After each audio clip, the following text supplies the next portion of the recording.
ICT. ICT? ICT?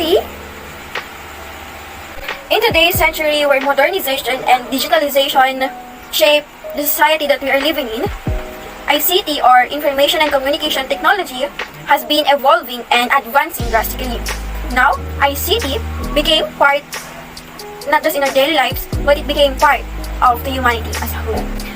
I bet some of you may underestimate or misinterpret what does ICT really means.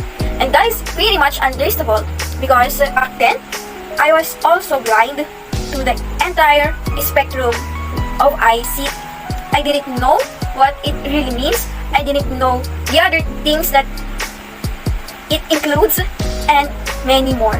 With that, because of our empowerment technology subject, I've learned a lot of lessons and you realize so many things about ICT. So, for today's video, I am going to share what I have learned throughout the semester in our empowerment technologies class. And with that, I categorize everything that I've learned into 3 categories. First category is about the positive impacts of ICT in our society. Second category is about the drawbacks or the negative effects of ICT in our society. And for the last category, it is all about simple tips on how to be a responsible internet user. So without any further ado, let's get into this video. First, technology is considered as a silver lining of our education. Technology was considered as a silver lining of our education because it was the backbone of education during the pandemic.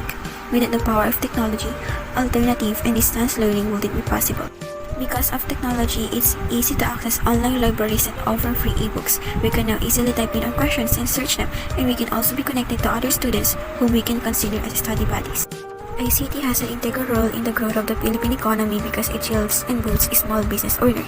We were tasked to interview small business owners in our community. With that, I chose to interview the owner of Sweet Gems and e-loading. The owner said that the internet is very essential because customers can contact her without much hassle like knowing her mobile number when they can search and message her through online. Therefore, ICT is indeed a helpful tool in advertising and penetrating the market for businesses, especially small businesses. Third, ICT equip people, especially students, necessary computer and technical skills that can help them in their future field of expertise. I was enthralled when we tackled Microsoft Word, Microsoft Excel, and Microsoft PowerPoint. Our subject teacher taught us how to use those applications in an advanced manner and effective way. In addition, we also learned about the basic concepts and principles in imaging and design for online environment where we apply those learnings in creating good infographics. Next, There are many online platforms for ICT content development. In the last 2 weeks of our first quarter in eTech, we learned about how we can use online platforms like Facebook, Instagram, and blogging platforms like WordPress and the like for ICT content development.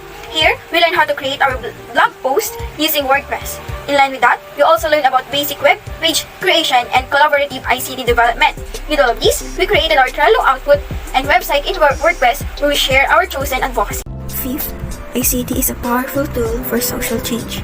Through WordPress, we spread our advocacy in which we enlighten everyone, especially the youth, the significance of being a registered voter and being wise in voting.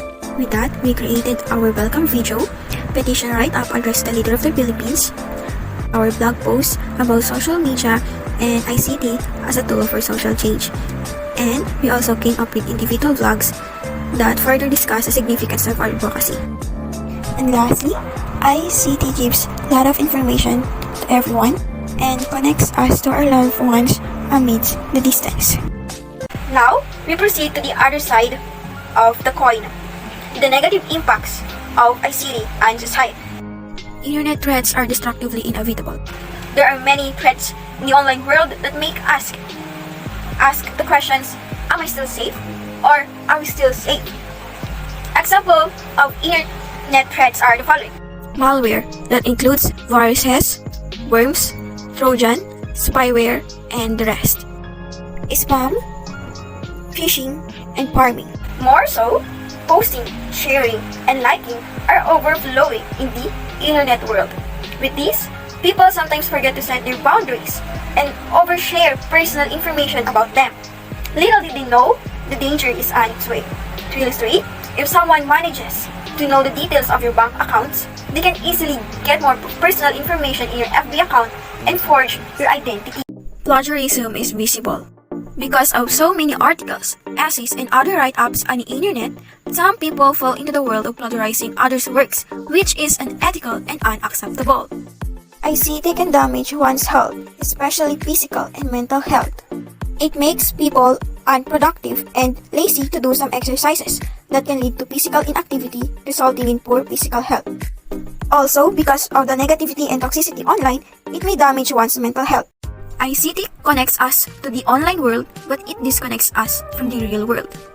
People, especially the youth, tend to spend their time browsing on the different social media platforms instead of making time for their families who are actually with them.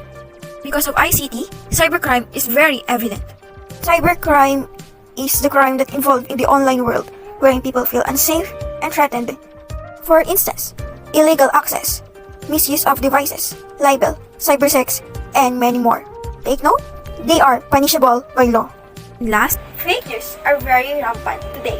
People, especially the youth, doesn't really know how to scrutinize the information that they are receiving or reading, whether those information are true or false. true enough, we can do something to prevent being a victim of online threats, online dangers, and cybercrimes. Let us be responsible internet users. Be careful of what information you share. Use strong passwords. Be careful using public Wi-Fi. Educate yourself about internet threats. Don't trust easily. Legit-looking emails might fool you. Be mindful of what you download. Always read terms and conditions. Keep privacy settings on. Keep antivirus updated. Always think before you click. Know the law, be educated, and apply the 10 commandments of computer ethics. That's it for today's video. I hope you like it and I hope you learned something. Until then, bye-bye!